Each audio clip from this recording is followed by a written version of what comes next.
My ഒഡീസിയ ആപ്പിൽ എങ്ങനെ ഈ കൂപ്പൺ റിഡീം ചെയ്യാം? ആദ്യമായി പ്ലേ സ്റ്റോറിൽ നിന്നും മൈ ഒഡീസിയ ആപ്പ് ഡൗൺലോഡ് ചെയ്യൂ. നിങ്ങളുടെ ഐഡിയും പാസ്വേഡും ഉപയോഗിച്ച് ലോഗിൻ ചെയ്യുക. ആപ്ലിക്കേഷൻ ഓപ്പൺ ചെയ്തതിന് ശേഷം ഓപ്ഷൻ ഐക്കൺ ക്ലിക്ക് ചെയ്യാം. ഈ കൂപ്പൺ റിഡംഷൻ എന്ന ഓപ്ഷൻ ക്ലിക്ക് ചെയ്യുമ്പോൾ അവൈലബിൾ ആയിട്ടുള്ള ഒഡീസിയ സ്കീമുകളും വാലിഡിറ്റിയും നിങ്ങൾക്ക് കാണാൻ സാധിക്കും. സെലക്ട് ചെയ്യുമ്പോൾ ഡീറ്റെയിൽസിൽ റിസീവ്ഡ്, റെഡീംഡ് ആൻഡ് ബാലൻസ് ഈ കൂപ്പണുകൾ ഉണ്ടാകും. റെഡീം ഓപ്ഷനിൽ ക്ലിക്ക് ചെയ്യുക. ട്രാൻസാക്ഷൻസ് ക്ലിക്ക് ചെയ്യുമ്പോൾ ഈ കൂപ്പണുകളുടെ എണ്ണവും അവ ഏതൊക്കെ ഡീലറിൽ നിന്നുമാണ് എന്ന ഡീറ്റെയിൽസും കാണാൻ സാധിക്കും. ഉദാഹരണത്തിന് ബ്രൈറ്റ് ഫുട്വെയറിൽ നിന്നും ലഭിച്ചത് 100 കൂപ്പൺ, റെഡീം ചെയ്തത് 0. സെൻട്രൽ ട്രേഡേഴ്സിൽ നിന്നും ലഭിച്ചത് 100 കൂപ്പൺ, റെഡീം ചെയ്തത് 300.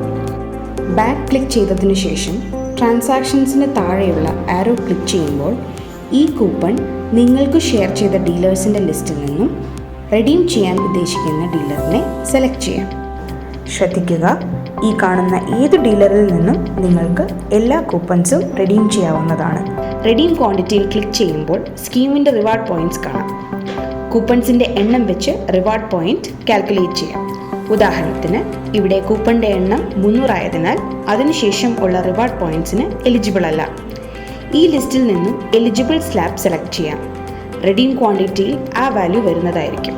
റെഡീം ഓപ്ഷൻ ക്ലിക്ക് ചെയ്ത് കഴിഞ്ഞാൽ സക്സസ്ഫുള്ളി കംപ്ലീറ്റഡ് എന്ന അപ്ഡേറ്റ് വരുന്നതായിരിക്കും. അതിനോടൊപ്പം റിസീവ്ഡ്, റെഡീംഡ്, ബാലൻസ് കൂപ്പണുകൾ കാണാൻ സാധിക്കും. റെഡീം ഹിസ്റ്ററി ക്ലിക്ക് ചെയ്യുമ്പോൾ ഇതുവരെ റെഡീം ചെയ്ത ഡീലേഴ്സിൻ്റെ ലിസ്റ്റും റെഡീം ചെയ്ത ക്വാണ്ടിറ്റിയും കാണാൻ സാധിക്കും. റെഡീം ചെയ്തതിനു ശേഷം റിവാർഡ് പോയിൻറ്റിന് അനുസൃതമായ ബെനിഫിറ്റ്സ് അതാത് ഡീലറിൽ നിന്നും റെഡീം ചെയ്യാവുന്നതാണ്.